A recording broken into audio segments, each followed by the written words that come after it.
Hi guys, welcome back to my channel. Today's card is going to be a little bit different. I'm going to be using Lawn Fawn's Christmas Dreams stamps. I'm also going to be using the Tiny Gift Box Dear add-on, and I'm also using the Wonderful Window die. And it's a little bit different, so you have to bear with me.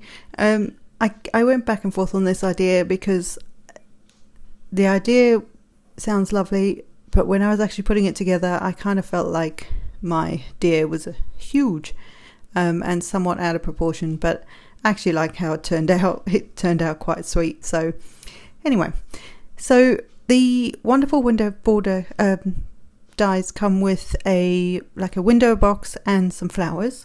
So that's what I'm putting together here. But what I wanted to, well, the original idea is to have the window box on the outside of the window, which makes sense. But I actually want to use it on the inside, as if we're looking from the inside of a house outside.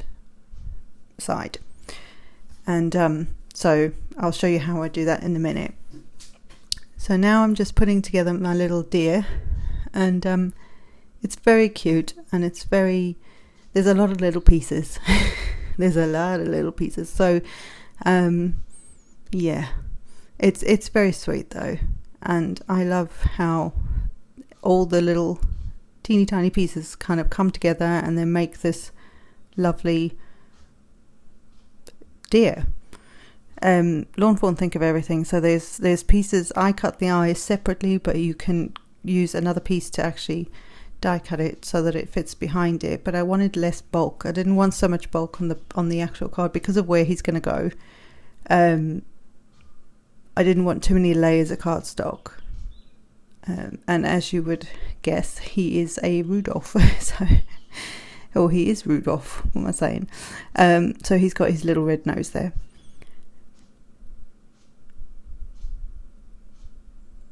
So I was going to try and inlay the ears, the sort of centers of his ears, with some washi tape at the back. Now, you can do that. I landed up doing it a slightly different way, just because it was so much easier. And you'll see that in a minute. So for the outside, I used the edge of the window die to cut just a piece that's going to sit behind. So it's not perfect or anything, but it's I used some Coastal Cabana Stampin' Up cardstock. All the cardstock is Stampin' Up, and I just used some blueprint sketch and then some faded jeans distress ink over the top, just to give it that sort of wintry nighttime sky. That's the idea behind it anyway. And I then decided to splatter, because you've got to splatter everything, with some just some water. So you can see how that's going to come together. It looks really sweet. Just some good old-fashioned water, and then a paper towel over the top just to mop up the excess.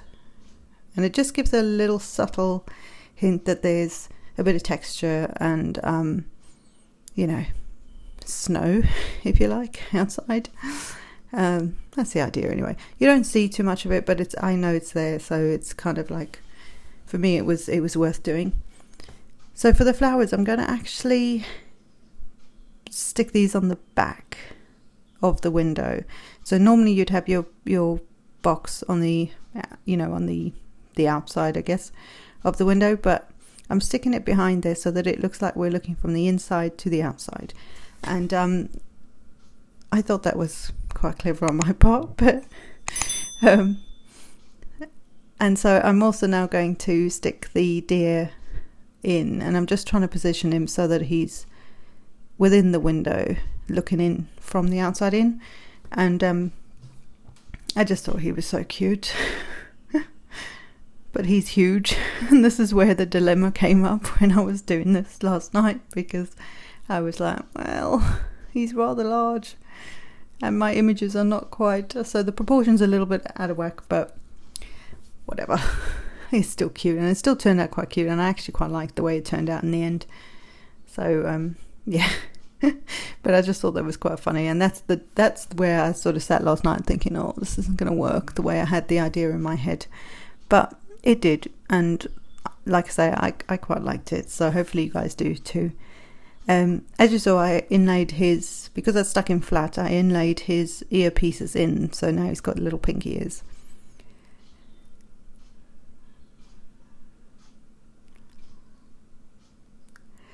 So I'm just taking a stitched rectangle die from Lawn Fawn as well, and I've just cut that out of some of their old I think it's called Knitted Winter, I don't know.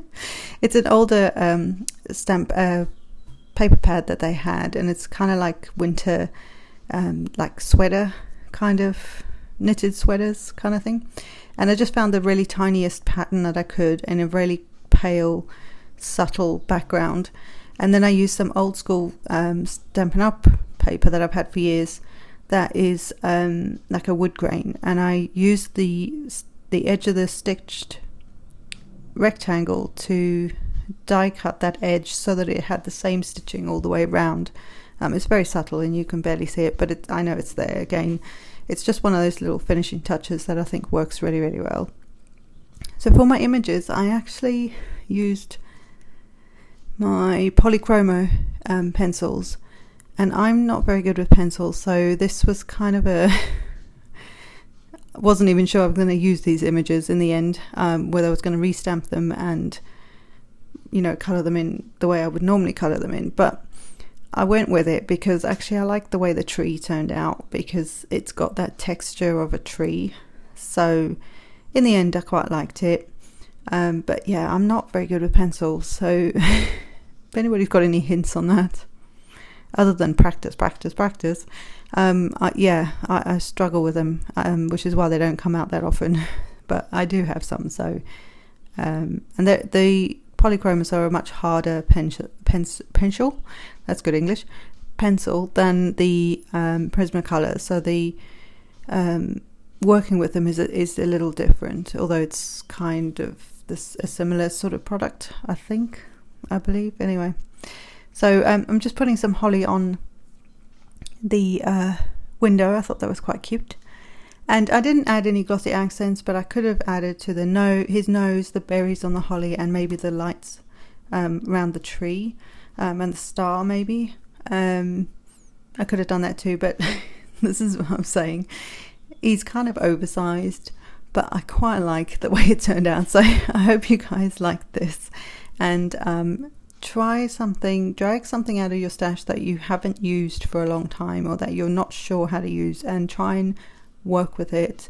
Watch some videos, you know, to try and inspire you to work with that product. Like I said, pencils are not my thing, so although I like how this turned out, it's not normally what I would go for, because I'm not very good with pencils at all. So drag something out, and I hope you enjoyed this very quick video, and I will see you in the next one. Bye.